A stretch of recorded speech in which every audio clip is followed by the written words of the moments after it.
এখন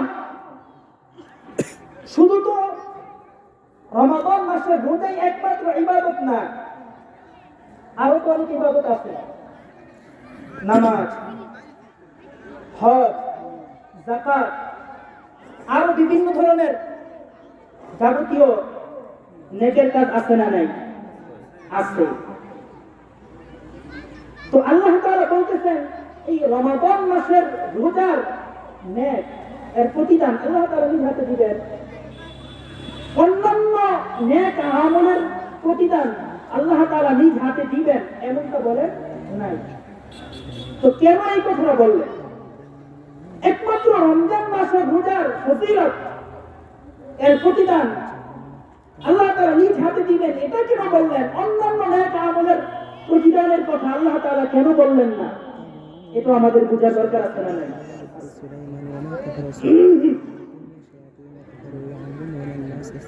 এখন দেখেন, আমরা প্রথমে একটা ইবাদতের কথা স্মরণ করি, সেটা হচ্ছে নামাজ।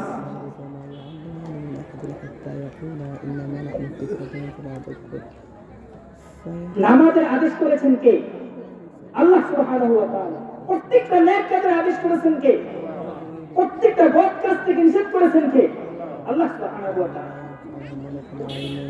তো নামাজ এমন একটা ইবাদত, মাঝে মধ্যে মানুষ এই নামাজ আল্লাহর জন্য না মানুষের জন্য পড়ে, অন্যকে দেখানোর জন্য পড়ে। যেমন মনে করেন এই যে আমাদের দেশে কয়েকদিন আগে নির্বাচন গেল, জাতীয় নির্বাচন গেল না কয়েকদিন আগে, এই এলাকার কথা বাদ, অন্যান্য বিভিন্ন এলাকায় অতীতে এমন অনেক ঘটনা ঘটছে, আপনারা জানেন, শুনছেন। নেতা তার কর্মী নিয়ে মসজিদের সামনে দিয়ে যাচ্ছে, হঠাৎ আজান হয়ে গেল, মানুষের কাছে সে ভোট চাইতেছে।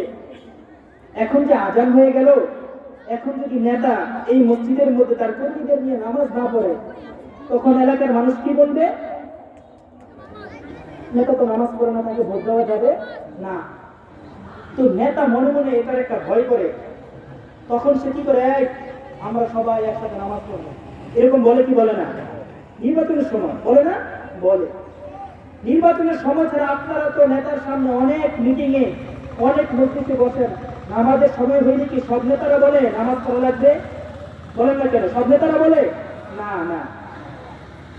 এখন দেখেন, শুধু এই নেতার বিষয়টা না, এই নেতা তো ভোটের জন্য নামাজ পড়লো, অনেকে আছে উজু ছাড়াও নামাজ পড়ে ফেলে, উজু করার সময় আছে এরকম। আপনি গিয়েছেন বিয়ে বাড়ি বেড়াইতে, এখন যদি নামাজের টাইমে মসজিদে না যান, যদি বিয়ে বাড়িতে জিজ্ঞেস না করেন মসজিদটা কোন দিকে, নামাজটা দেন, আসেন নামাজটা কইরা না আসি, কইরা আসি, যদি এই কথা না বলেন, কি মনে করবে?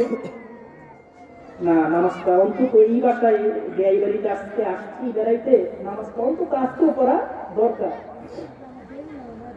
তো মানুষ কি জন্য নামাজ পড়লো? আল্লাহকে রাজি খুশি করানোর জন্য? না না, বাহ্যিক চাহিদা যেটা আপনারা দেখলেন, তার জন্য সে কি করলো? নামাজ পড়লো। যদিও এই নামাজের হুকুম কে করছেন? আল্লাহ তাআলা। দান, সদকা, যাকাত, বিভিন্ন জায়গায় দেখা যায় এই আমাদের বাংলাদেশে এই রমাদানের শেষ দিক দিয়ে মানুষ যাকাত দেয়, ঠিক না? ঈদের আগে আগে দিয়ে মানুষ কি দেয়? যাকাত দেয়। এই উপলক্ষে অনেকে গরিব মানুষের জন্য লুঙ্গি, মহিলাদের জন্য কাপড়, থ্রি পিস এগুলা আনে, মানুষদেরকে ঘোষণা দিয়ে দেয়, বলে দেয় অমুক দিন অমুকের বাসায় কাপড় দেওয়া হবে, যাকাতের কাপড় দেওয়া হবে, আপনারা যারা যারা নিতে ইচ্ছুক তারা আইসেন। এখন দেখেন, এটার মধ্যেও কিন্তু একটা লোক দেখানো ইবাদত আছে। আমি যদি মানুষকে না দেই, আমার বাবা দিয়ে আসছে, আমার দাদা দিয়ে আসছে, আমি যদি না দেই, মানুষ কি বলবে? আমি আজকে এই মাহফিলের সভাপতি, আমি প্রধান অতিথি, আমি যদি আজকে 1 লক্ষ টাকা না দেই, আমি যদি 50,000 টাকা না দেই, কি বলবে? এই যে নেক আমল, দান সাদাকার ক্ষেত্রে মানুষকে দেখানো ইবাদত আছে না নাই? আছে। কোরবানি করা, রোজার পরে আসতেছে কোরবানি, অন্তত 3টা গরু তো আমার দেওয়াই লাগবে। অমুক সাধারণ মানুষ সেই একটা গরু কিনছে, না আমার তো অন্তত 2টা কিনতেই হবে, এরকম ভাবে কি ভাবে না মানুষ? ভাবে। আমি ছোট গরু কুরবানি দিব, আমরা ছোটবেলায় দেখছি, যখন ছোট ছিলাম তখন দেখছি অনেকে বড় গরু কিনতো। বড় গরু কেনার পরে আপনার ওইটাকে মালা পরাইতো, মালা পরায় এলাকায় ঘুরাইতো। তার গরু অমুকের গরু, হ্যাঁ অনেক বড় গরু, মাশাআল্লাহ মাশাআল্লাহ অনেক বড় গরু। এটার মধ্যে লোক দেখানো ইবাদত আছে না নাই? আছে।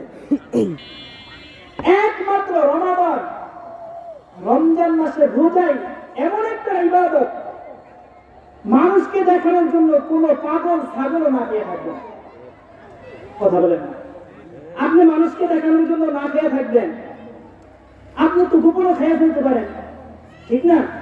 এই যে মানুষ যে রমাদানের দিনে সকাল থেকে সন্ধ্যা পর্যন্ত পানাহার থেকে বিরত থাকে, স্ত্রী মেলামেশা থেকে বিরত থাকে, রোজা ভঙ্গকারী সকল যাবতীয় কাজ থেকে বিরত থাকে, তার জন্য আল্লাহ সুবহানাহু ওয়া তাআলার জন্য, কোন মানুষকে দেখানোর জন্য না। আপনি যদি মনে করেন আপনি মানুষকে দেখানোর জন্য না খেয়ে থাকবেন, মানুষকে দেখানোর জন্য না খেয়ে থাকবেন, এটা আপনার পক্ষে সম্ভব না, কারণ আপনি গোপনে খেয়ে নেবেন, কেউ দেখবেন না। মানুষ ভাবতে পারে আপনি রোজাদার, কিন্তু আপনি তো কি না? রোজাদার না। তা আল্লাহ সুবহানাহু ওয়া তাআলা এই সমস্ত ইবাদতের মধ্য থেকে শুধুমাত্র রমজানের রোজার ইবাদতের প্রতিদানটা নিজ হাতে দিবেন বলেছেন। এই জন্য কোন বান্দা, সকল ধরনের বান্দা বান্দি একমাত্র রোজা রাখে আল্লাহ সুবহানাহু ওয়া তাআলাকে রাজি খুশি করার জন্য। এই জন্য আল্লাহ সুবহানাহু ওয়া তাআলা বলেন আস-সাওমু লি ওয়া আনা আজজি বি, এর প্রতিদান আমি নিজে দিব। অপর রিওয়ায়াতে আছে ওয়া আনা উজিজা বি, এর প্রতিদান আমি নিজে।